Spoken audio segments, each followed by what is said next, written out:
إكرم آله وأصحابه كرام الفاتحة. أعوذ بالله من الشيطان الرجيم. بسم الله الرحمن الرحيم.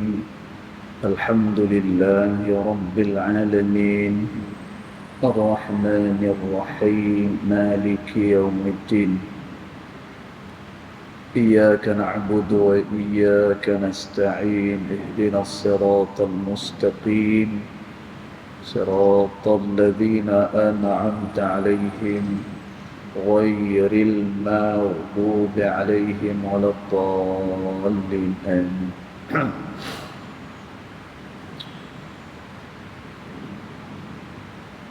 السلام عليكم ورحمة الله وبركاته.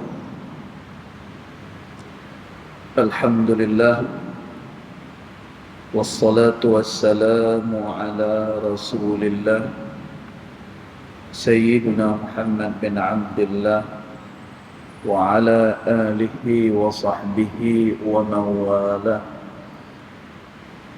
أشهد ونشهد أن لا إله إلا الله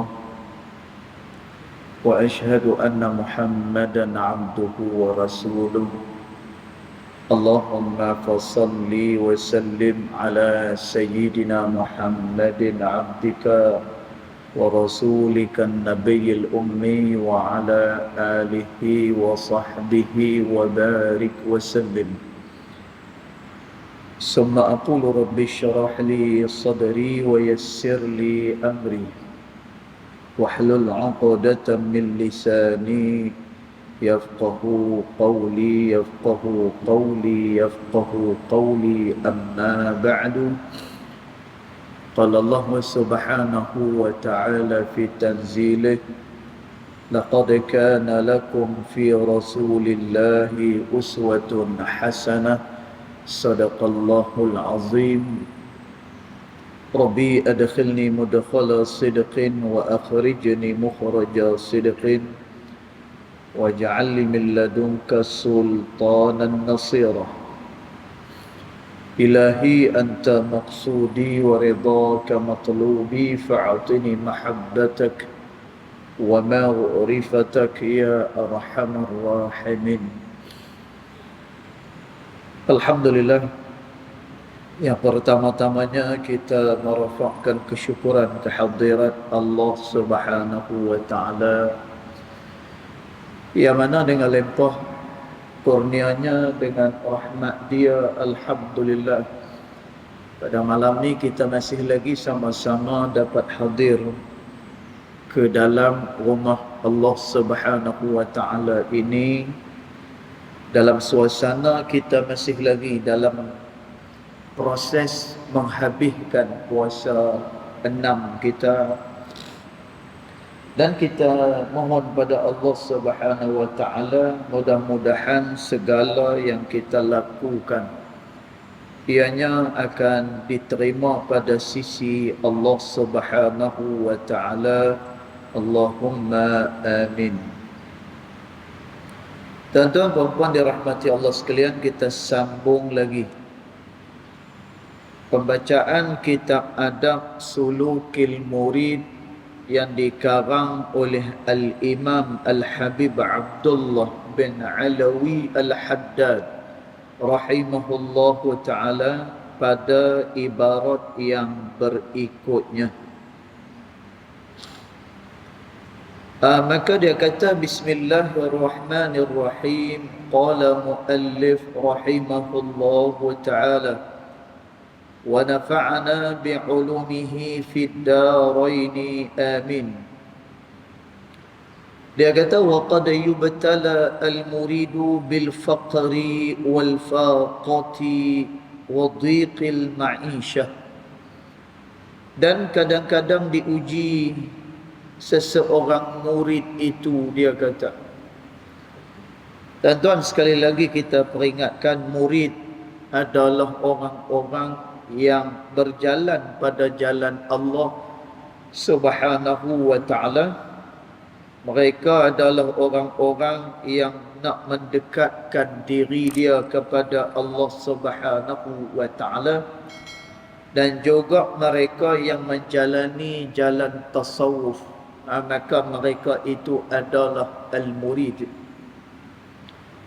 Jadi kata Imam Al-Haddad, kadang-kadang diuji murid itu bil faqri, iaitulah dengan kefakiran, dia kata, wal faqati, dan kadang-kadang dia diuji pula dengan kesusahan, wa dhiqil ma'isyah, dan juga sempit kehidupan dia. Dan dia diuji dengan perkara-perkara tersebut. Dan tujuan ujian adalah kerana nak tengok siapakah dia orang-orang yang benar dengan Allah Subhanahu wa ta'ala. Ni tujuan daripada ujian.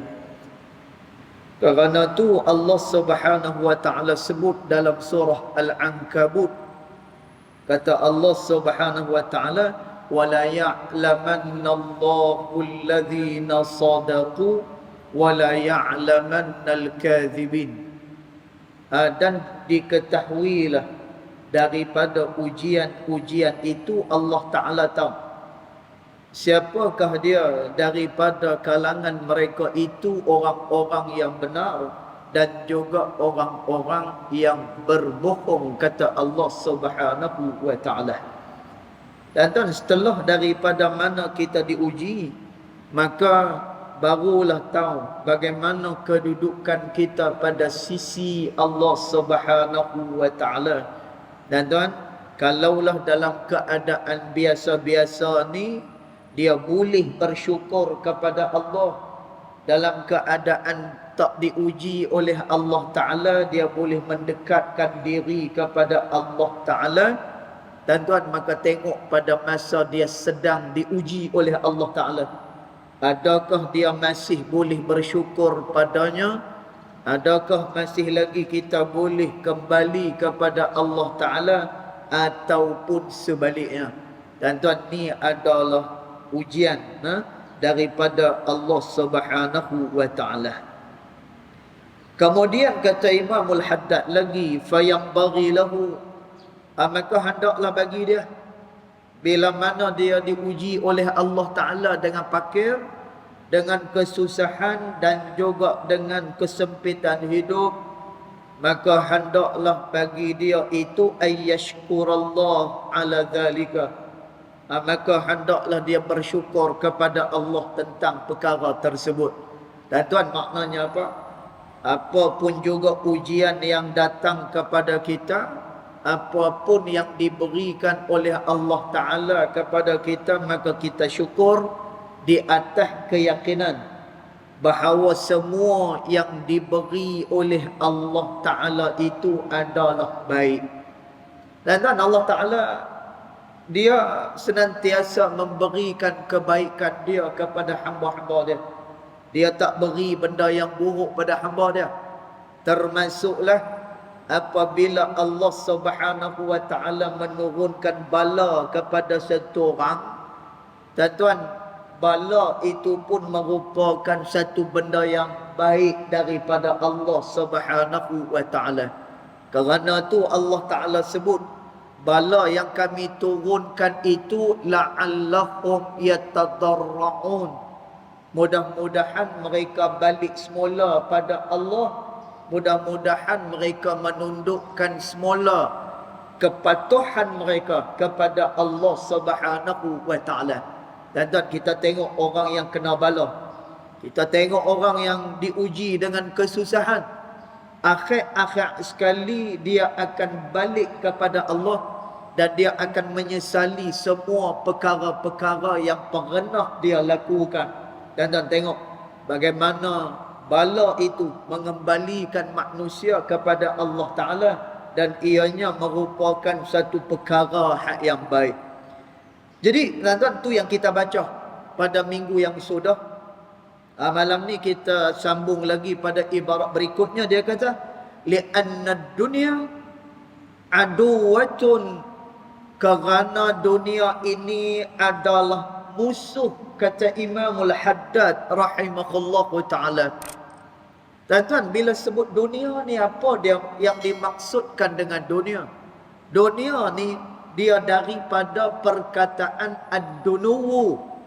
Tuan-tuan, dia daripada perkataan ad-dunuwu. Tuan-tuan, apa dia ad-dunuwu? Iaitulah benda-benda yang segera. Tuan-tuan, ni atas muka bumi. Kita boleh capai dia, kita boleh dapatkan dia, kemudian dia instant. Ianya adalah segera. Yang ni yang dimaksudkan dengan dunia. Dan tuan, manakala akhirah adalah benda yang ditangguhkan. Maknanya segala kebaikan yang dilakukan oleh manusia akan ditangguhkan balasannya nanti pada hari akhirah besok. Dan tuan, maka tu yang dimaksudkan dengan dunia.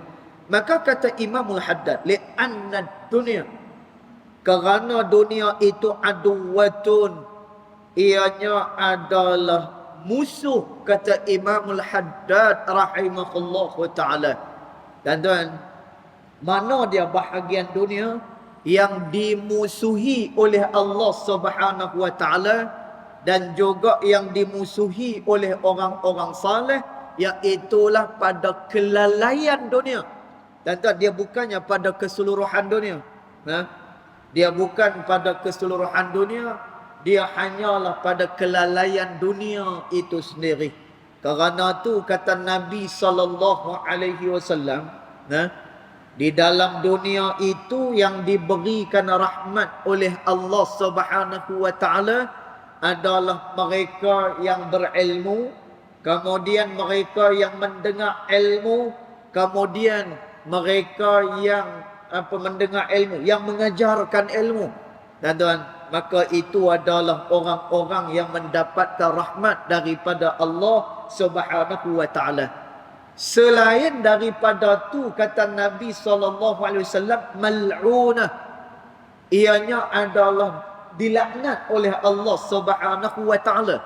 Dan tuan, maka ulama hadis dia sebut bahagian mana yang dunia itu dilaknat oleh Allah Subhanahu wa taala, iaitulah pada bahagian kelalaian dia. Tuan-tuan, dunia ni dia ada kelalaian dia. Dunia ni dia ada tempat yang mana manusia akan lupa dengan Allah Ta'ala. Tuan-tuan, maka bahagian itulah yang dicela, bahagian itulah yang dilaknat oleh Allah Subhanahu wa taala.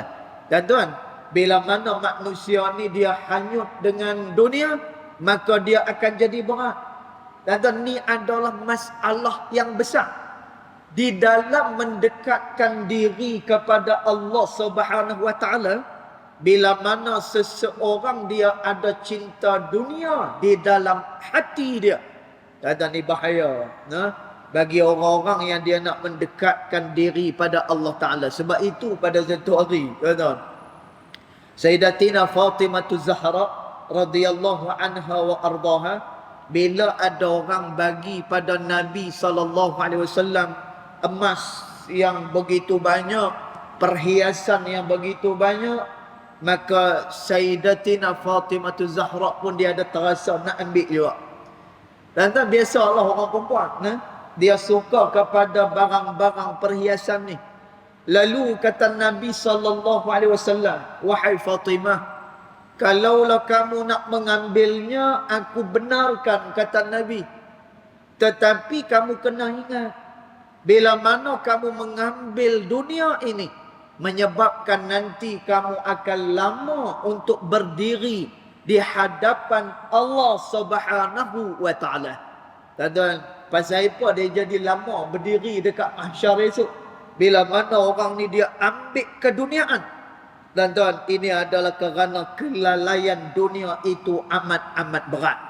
Dan tuan, dia berasa lazat dengan dunia dia, kemudian dia berasa sedap dengan dunia dia, sehinggalah dia melupakan Allah Subhanahu wa taala. Dan tuan, Qarun yang asai-asainya berkawan dengan Nabi Allah Musa alaihi salam, yang asai-asainya kuat beribadah kepada Allah, kerana dengan keduniaan akhirnya menjadi orang yang kufur kepada Allah Ta'ala. Dan tuan, Fir'aun, Namruz, ini adalah orang-orang yang diberikan harta, yang diberikan kerajaan yang besar, diberikan pengikut yang begitu ramai. Dan Fir'aun kata apa? Ana rabbakumul a'la. Aku adalah Tuhan kamu yang paling tinggi, kata Fir'aun. Dan Namrus dia kata apa? Ana uhyi wa umit. Aku menghidupkan dan juga aku juga mematikan, kata Namrus. Dan semuanya ni sombong kerana apa? Kerana keduniaan yang ada pada mereka ni. Dan sebab itu cinta kepada dunia ni satu halangan yang besar untuk seseorang dia dekat dengan Allah Subhanahu wa taala. Jadi kata Imam Al-Haddad rahimahullahu taala, li'anna dunya aduwah, kerana dunia itu dia adalah musuh Allah Subhanahu wa taala. Dan tapi kena ingat, musuh ni maknanya bukan kesemua sekali tu musuh. Nanti saat lagi dia balik, saat lagi dia tahu habis. Radio dia tahu, lepas itu televisyen dia tahu, televisyen pula elok 60 inci. Kalau dia nak tahu, dia boleh tahu kat rumah saya. Dia tak payah tahu jauh-jauh. Dia tahu rumah saya kalau dia nak buang semua tu. Tuan-tuan, jadi bahagian mana yang dikatakan sebagai musuh ni adalah daripada bahagian kelalaian dunia tersebut. Mana yang dilaknat? Pada bahagian yang melalaikan daripada dunia. Tuan-tuan, maka itulah yang menjadi musuh dan dilaknat oleh Allah Subhanahu wa taala. Lalu kata Imam Al-Haddad, wallahu yuqbilu biha ala a'daihi. Lalu dunia itu diberikan oleh Allah Subhanahu wa taala kepada musuh-musuh dia. Dan dunia ni diberikan kepada orang-orang yang kufur kepada Allah Ta'ala.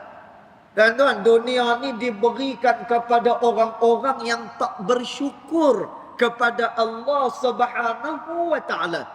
Dan lah ni dekat sini terjawab.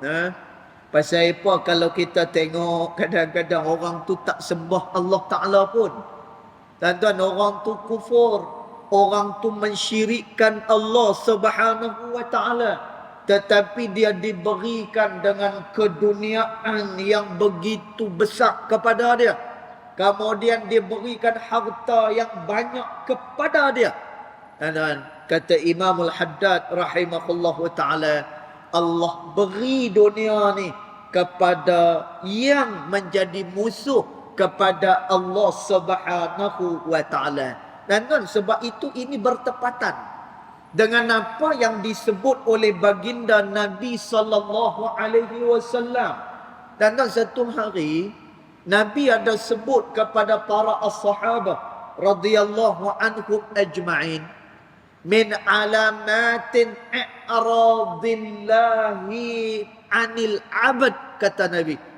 Dan Nabi kata, ni tanda-tanda bahawa Allah Subhanahu wa taala berpaling daripada seseorang hamba.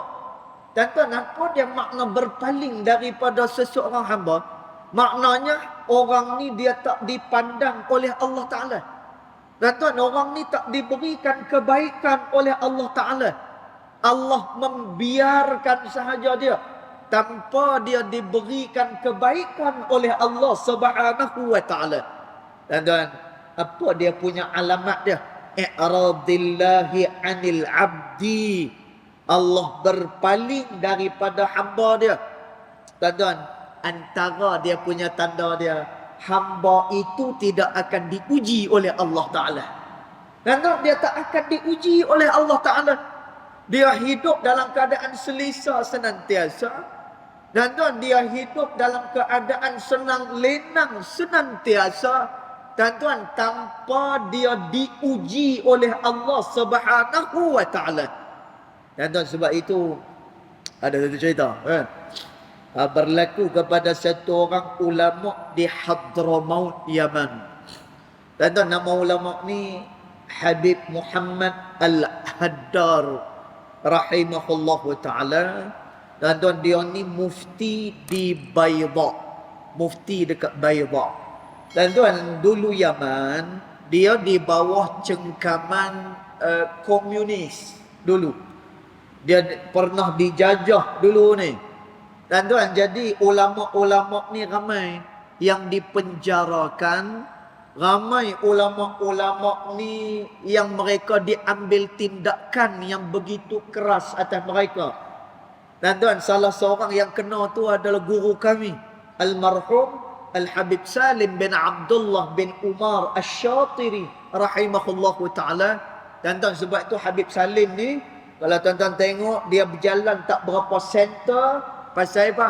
Kerana dulu dia pernah kena langgak dengan kereta oleh orang-orang yang tak suka dengan pengajaran dia, dengan dakwah dia. Tuan-tuan, tu masa tu. Tuan-tuan, jadi salah seorangnya Al-Habib Muhammad Al-Haddar rahimahullahu ta'ala. Dia kena penjara, dia kena seksa dalam penjara. Akhirnya satu hari dia pun keluar daripada penjara. Bila dia keluar daripada penjara, dia pun jumpa dengan guru dia, Al-Habib Alwi bin Shihabuddin rahimahullahu ta'ala. Dia jumpa dengan guru dia. Tuan-tuan, bila dia jumpa dengan guru dia tanya, "La, lepas kan? Lepas pada penjara dah." "Oh, lepas dah tak guru," dia kata. Lega dia kata. Tuan-tuan, Al-Habib Alwi bin Shihabuddin, guru pada Habib Muhammad Al-Haddar, dia kata apa? "Aku pun berasa lega bila mana engkau dipenjarakan hari tu ni." Tuan-tuan, pasal apa dia kata macam tu? Kerana kata Habib Alwi bin Shihabuddin ni alim kabir di Hadramut. Tuan-tuan, kata Habib Alwi bin Shihabuddin, kerana dia kata orang-orang yang dikasihi oleh Allah Subhanahu wa ta'ala, ianya pasti akan diuji oleh Allah Subhanahu wa ta'ala. Dan apabila dia melepasi ujian tersebut, lalu Allah meninggikan lagi darjatnya pada sisi Allah Subhanahu wa ta'ala. Dan no? Jadi bersyukur sebenarnya apabila kita diuji oleh Allah Subhanahu wa ta'ala. Kerana apa? Di situlah terdapatnya kasih sayang daripada Allah Subhanahu wa ta'ala. Kerana tu kata Imam Al-Haddad, "Wallahu yuqbilu biha ala a'da'ih." Yang mana dunia itu diberikan kepada musuh-musuh Allah Subhanahu wa ta'ala, wa yasrifuha an awliya'ih, dan dia akan dielak oleh Allah Subhanahu wa ta'ala dunia ni daripada wali-wali Allah Subhanahu wa ta'ala. Tuan-tuan, Masya Allah, nah? Wali-wali Allah Ta'ala ni dia bukan tak kaya. Tuan-tuan, termasuklah Nabi SAW. Kita duk dengar ni Nabi SAW tidur, Nabi lena dekat atas pelepah tanah. Tuan-tuan, sehingga kan apabila sahabat tengok ni, Nabi tidur atas pelepah tanah, sehingga membekas pada tubuh badan Nabi SAW. Tuan-tuan, sahabat dia teriak, sahabat mengeluarkan air mata. Pasal apa? Kerana tengok Nabi ni tidur atas pelepah tamar. Tuan-tuan, tapi apakah Nabi seorang yang miskin, fakir? Tak, tuan-tuan. Nabi adalah orang yang kaya.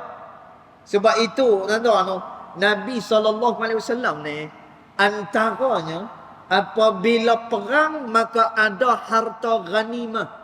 Dan harta ghanimah ni khumusuhu lin Nabi.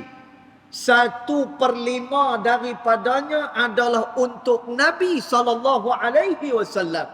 Dan maknanya ada bahagian untuk baginda Nabi Muhammad SAW. Dan tuan, ditaksirkan, no, dalam perang Badar sahaja pun Nabi SAW dapat pada dia ni lebih kurang di dalam taksiran apa ni duit kita, Nabi SAW akan dapat RM30,000 sekurang-kurangnya dalam satu peperangan. Nampak? Tuan-tuan, maknanya Nabi ni satu orang yang kaya. Tuan-tuan, Nabi ada dia punya kebun-kebun dia. Tapi pasal apa yang Nabi SAW pilih cara kehidupan yang macam tu? Tuan-tuan, Nabi nak tunjuk kepada kita, ambillah dunia hanya seqadarnya sahaja dan jangan kita lalai dengan kehidupan dunia. Kerana apa? Kerana satu hari esok semuanya ni akan ditinggalkan, tu satu. Dan yang keduanya, harta ini akan dipertanggungjawabkan di hadapan Allah Subhanahu wa taala. Dan tuan, kerana tu kata Imam Al-Haddad rahimahullahu taala, wa yasrifuha an awliyaih, Allah elakkan dunia ni daripada wali-walinya. Dan tuan, mereka bukan tak kaya, tetapi dalam hati itu tidak ada keinginan kepada dunia tersebut. Dan tuan, pernah berlaku kepada Ibrahim bin Adham rahimahullahu ta'ala. Dan tuan, Ibrahim bin Adham ni, satu hari masa dia balik daripada mengajak, tuan, dia balik daripada mengajak, tengok dia balik-balik tu, tengok-tengok ada pencuri Lone Ranger. Macam dalam cerita apa ni, Doremi kan. Dia balik-balik tengok-tengok pencuri tu baru siap apa ni, curi rumah dia. Bila tanya-tanya, ni pencuri Lone Ranger. Kata mungkinlah. Romli pun dia ambil apa ni, ilham cerita ni daripada kisah Ibrahim bin Adham rahimahullahu ta'ala. Kata satu hari Ibrahim bin Adham dia balik daripada mengajar, tiba-tiba dia tengok ada orang kat dalam rumah dia. Tuan-tuan, orang ni buat apa? Dah tentulah tuan-tuan, orang ni kalau masuk rumah orang lain tanpa ada kebenaran, ni kawak lah ni. Yang ni pencuri lah ni. Tuan-tuan, orang tu tengah duk ambil bungkus barang dia apa semua sekali ni. Tuan-tuan, Ibrahim bin Adham pi, dia pun cuit orang ni, terperanjat orang ni. Weh, hang ni siapa? Tak apa, aku siapa, hang jangan duk kira dah. Lah ni aku nak tolong hang. Dia kata, no, barang tu mahal. Dia kata, no, barang tu mahal, hang bungkus ambil dah. Wah, betul juga dia kata. Tuan-tuan, pencuri ni pi bungkus, Ibrahim bin Adham tunjuk, ni barang ni mahal, ni barang ni berharga, kamu ambil hak ni, jangan ambil anu, ambil anu, hak tu lagi mahal lagi. Oh, kawan tu bungkus. Tuan-tuan, akhirnya pencuri ni kata apa? Terima kasih. Terima kasih banyak-banyak. Tuan-tuan, persis sama macam dalam cerita Doremi tadi. Pencuri Lone Ranger. Kan sebelum dia nak balik tu, dia salam dulu dengan AR Tompel. Masya Allah. Tuan-tuan, jadi pencuri ni kata, terima kasih banyak. Dia kata, hang mudahkan kerja aku. Tuan-tuan, pencuri ni balik rumah, dia pun mula terfikir. Tuan-tuan, biasalah kita kadang-kadang tak terfikir satu benda tu. Bila dah duduk tenang-tenang, baru kita terfikir satu perkara. Tuan-tuan, akhirnya pencuri ni tadi mula terfikir, siapa dia ni orang yang duk tolong aku curi ni? Malah dia tahu pula barang tu berharga, barang ni tak berharga. Dia tolong aku, siapa dia ni? Tuan-tuan, keesokan malamnya dia pergi lagi ke rumah yang sama, rumah Ibrahim bin Adham.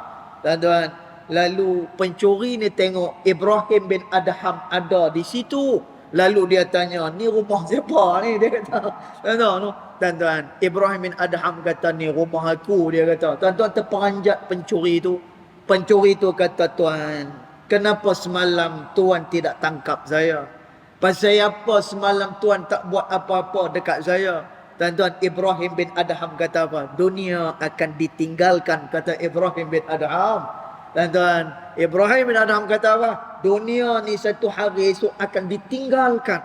Dan ianya akan dipertanggungjawabkan di hadapan Allah Subhanahu wa ta'ala. Tuan-tuan, teriak pencuri ni. Akhirnya dia melakukan taubat kepada Allah dan jadi murid kepada Ibrahim bin Adham rahimahullah ta'ala. Tuan-tuan, cerita ni tak pelik.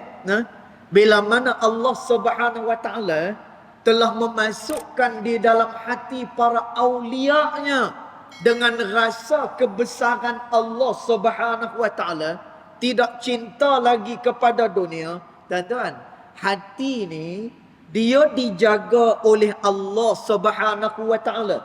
Kerana tu kata Nabi sallallahu alaihi wasallam, hati itu adalah di dalam jari jemari Allah Subhanahu wa taala. Tuan-tuan, makna jari jemari ni bukan jari yang ni, no? Jangan kita macam tu. Tuan-tuan, dalam Quran ni ada dua jenis ayat. Satu ada ayat yang muhkam. Tuan-tuan, ayat muhkam kita baca terus faham. Dia ada satu lagi yang namanya adalah ayat yang mutasyabihat. Iaitulah ayat-ayat yang kita tak berapa nak faham dia punya makna dia. Tuan-tuan, lalu bagaimana ni kita tak faham dia punya makna ni? Tuan-tuan, bila kita tak faham dia punya makna dia, ulama salaf mereka menyerahkan makna dia dalam kehendak Allah Subhanahu wa taala tanpa melakukan apa-apa tafsiran lagi dah. Tuan-tuan, tapi berbeza dengan mazhab akidah kita daripada Al-Imam Abul Hasan Al-Ash'ari dan juga Al-Imam Al-Maturidiyah. Tuan-tuan, mereka kata apa? Kalau ayat-ayat yang mutasyabihat ni kita berhadapan dengan dia, maka pada waktu itu hendaklah kita mensucikan Allah Subhanahu wa taala. Jangan bagi sama Allah Taala itu dengan makhluk dia. Tuan-tuan, sebagai contoh saya bagi ni ayat mutasyabihat. Allah Taala kata yadullah fawqa aydihim. Tangan Allah berada di atas tangan-tangan mereka. Tuan-tuan, bila sebut tangan, tangan lagu mana? Tangan ni, tangan. Tak kira lah, tuan-tuan. Tangan manusia ke? Tangan beruk ke? Tangan apa jenis tangan pun. Tuan-tuan, hak ni tangan ni. Bila kata tangan, maka dia berjirim. Bila kata jirim, jirim itu ikatannya adalah ruang. Tuan-tuan, bila dia berjirim dan mempunyai ruang, maka itu adalah makhluk yang dijadikan. Allah Subhanahu wa taala laisa kamitslihi syai'. Dia tak serupa dengan sesuatu apapun. Tuan-tuan, jadi macam mana kita nak mensucikan Allah Taala ni? Tuan-tuan, ulama khalaf antaranya Al-Imam Abul Hasan Al-Ash'ari dan juga Al-Imam Al-Maturidiyah, mereka kata makna tangan bukan tangan hak ni, tetapi yang dimaksudkan dengan tangan adalah qudratullah, iaitulah kekuasaan Allah Subhanahu wa taala. Dia bukan tangan macam ni. Tuan-tuan, perkara yang sama juga disebut oleh Al-Imam Al-Baihaqi rahimahullahu taala bila mana kita berhadapan dengan ayat-ayat yang mutasyabihat macam tu. Tuan-tuan, jadi kata Nabi sallallahu alaihi wasallam, hati manusia itu adalah di dalam jari jemari Allah. Tuan-tuan, maknanya apa? Hati manusia dia dikawal, dia dikontrol dia oleh Allah Subhanahu wa taala. Tuan-tuan, maka kerana itu Allah Taala memalingkan dunia daripada hati para awliya-Nya dan diberikan kepada siapa? Dia diberikan kepada musuh yang memusuhi Allah Subhanahu wa taala. Lalu kata Imam Al-Haddad, "Falyahmudallaha", maka oleh kerana itu kamu hendaklah bersyukur kepada Allah. Dan tahu siapa dia? Orang-orang yang diuji oleh Allah Taala dengan fakir, kemudian dia diuji dengan kesempitan hidup, falyahmudallah, maka hendaklah dia bersyukur kepada Allah Ta'ala. Dan tuan, bersyukur kerana apa? Alladhi syabbahahu bi anbiyaihi wa awliyaihi wa ibadihi salihin. Maka bersyukurlah kepada Allah yang menyamakan engkau ini dengan para nabi-nabi dia, dengan para wali-wali dia, dan juga dengan hamba-hambanya yang saleh. Tuan-tuan, mereka lebih memilih untuk hidup bersederhana berbanding mereka hidup senang di atas muka bumi Allah Subhanahu wa taala. Tuan-tuan, kita kadang-kadang ni, dunia ni kita himpun banyak-banyak kadang-kadang bukan kerana untuk manfaat apa-apa. Ianya adalah semata-mata adalah kerana dengan hawa nafsu sahaja. Tuan-tuan, sebab itu saya nak cerita. Ada satu cerita tuan-tuan pernah berlaku kepada Khalifah Umar bin Abdul Aziz rahimahullahu taala. Tuan-tuan pun tahu Khalifah Umar bin Abdul Aziz adalah seorang khalifah yang sangat-sangat zuhud dengan dunia. Tuan-tuan, dia tak cinta kepada dunia. Malah ketika mana dia dilantik menjadi khalifah, malam pertama dia balik tuan-tuan dalam keadaan dia menangis. Dia balik menangis. Beza dengan kita pada hari ni. Minta maaf tuan-tuan. Kita boleh jawatan, menang apa-apa, tuan-tuan, tu dia kenduri kendara kita. Tuan-tuan, Khalifah Umar bin Abdul Aziz ketika mana dia dilantik menjadi khalifah, disebut dalam manaqib, dalam sejarah kehidupan Khalifah Umar bin Abdul Aziz rahimahullahu taala, ketika mana dia dilantik menjadi khalifah, dia balik ke rumah dalam keadaan dia menangis. Dan bila dia balik ke rumah, dia kunci diri dia menangis. Dan tuan, pasal apa dia menangis? Kerana dia kata apa? Aku akan dipertanggungjawabkan di hadapan Allah Subhanahu wa taala. Dan sebab itu Al-Imam Al-Mawardi rahimahullahu taala, dia sebut dalam kitab dia Ahkamu Sultaniyah, bab berkenaan dengan hukum hakam kerajaan. Dan Imam Mawardi kata apa? Imam Mawardi kata khalifah ini bukan jawatan yang untuk diminta, tetapi jawatan khalifah itu adalah pertanggungjawaban daripada Allah Subhanahu wa taala, yang esok-esok siapa yang duduk di situ dia akan ditanya oleh Allah Subhanahu wa taala. Dan tuan, Khalifah Umar bin Abdul Aziz ni masa dia menjadi governor, dan tuan, tali pinggang yang dia pakai tertutup dengan lemak dekat perut dia. Dan tuan, nak cerita punya tembun, punyalah gemuk Khalifah Umar bin Abdul Aziz ni. Tuan, tapi setelah dia dilantik menjadi khalifah, sahabat kepada Khalifah Umar bin Abdul Aziz kata apa? Kamu boleh membilang tulang belulang yang berada di tubuh badan dia. Tuan, maknanya apa? Lepas dia jadi khalifah, kurus dia. Dan tuan, dia jadi apa ni, dah tak gemuk lagi dah. Sehingga kan apa? Kita boleh bilang tulang belulang yang ada pada tubuh Khalifah Umar bin Abdul Aziz rahimahullah wa ta'ala. Dan tuan, pasal apa dia jadi lagu tu? Kerana terlalu bimbang dengan jawatan dia dipertanggungjawabkan nanti pada hari dia berhadapan dengan Allah Subhanahu wa ta'ala.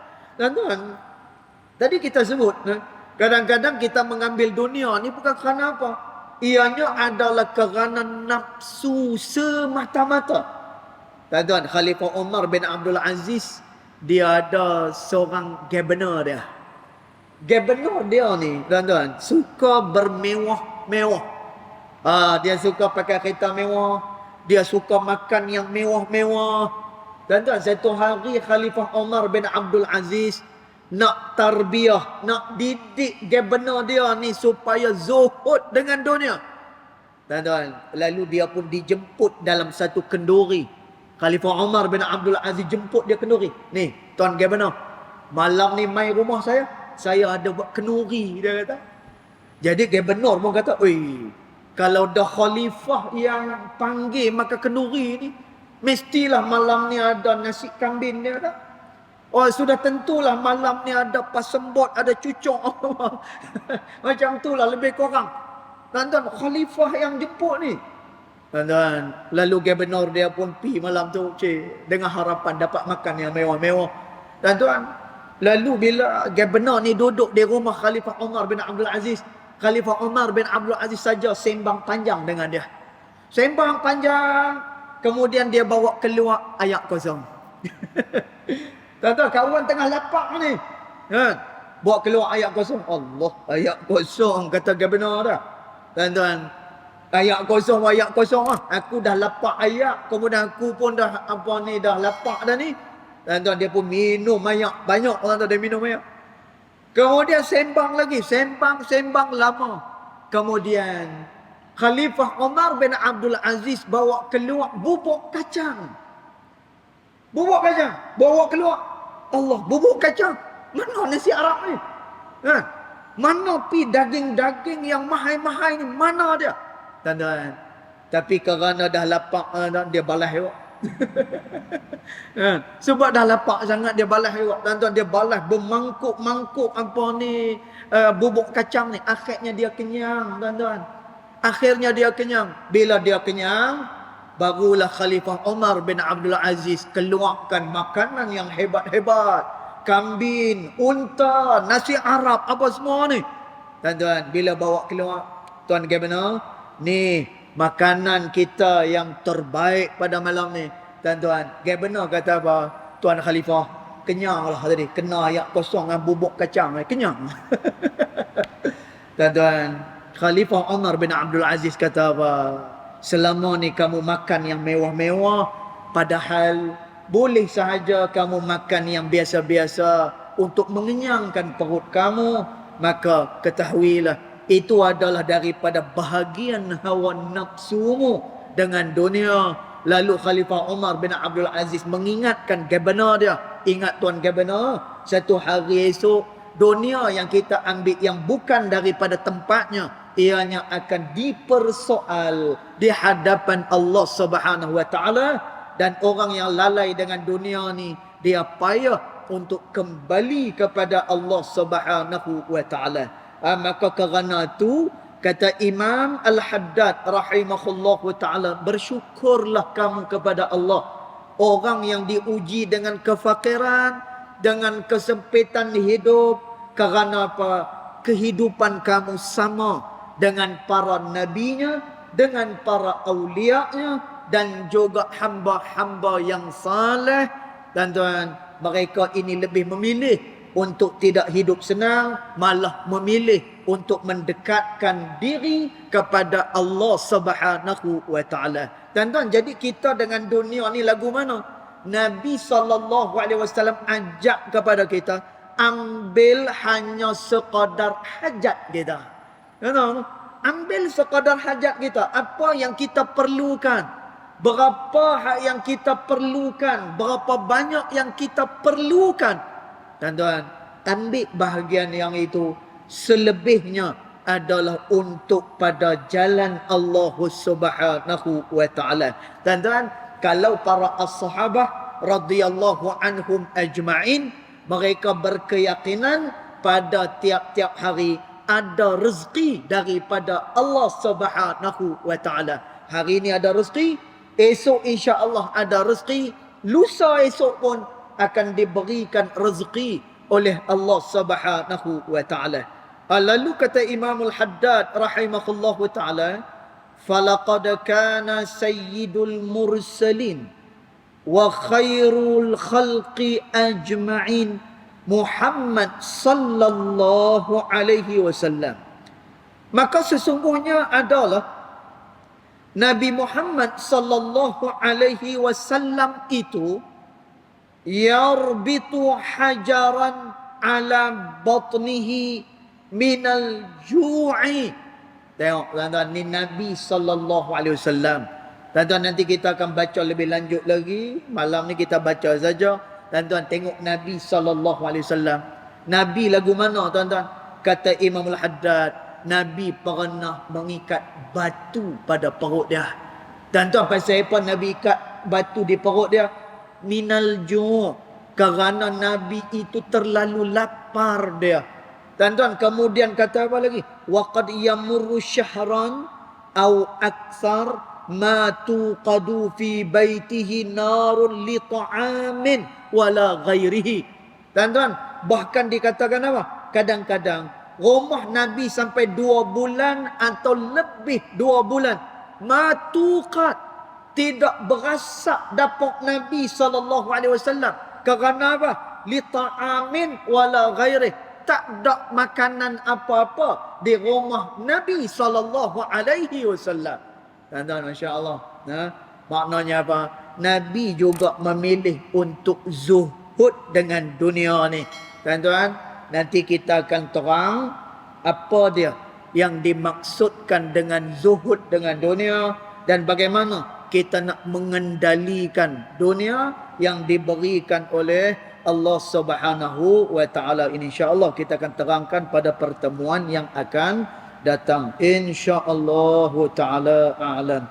Yang baik datang daripada Allah Subhanahu wa taala, yang tidak baik datang daripada kejahilan diri saya sendiri, walaupun hakikat kedua-duanya datang daripada Allah Subhanahu wa taala. Bismillahirrahmanirrahim. Alhamdulillahirabbil alamin. Wassalatu wassalamu ala asyrafil anbiya'i wal mursalin wa ala alihi wa sahbihi ajma'in. Allahumma ighfir lana ma akhta'na wa ma ta'ammudana wa ma asrarna wa ma a'lanna wa ma anta a'lamu bihi minna antal muqaddim wa antal muakhir la ilaha illa anta subhanaka inna kunna minadh dhalimin. Wa sallallahu ala sayyidina Muhammad wa ala alihi wa sahbihi wa baraka wa sallam. Walhamdulillahi rabbil alamin. Wallahu a'lam.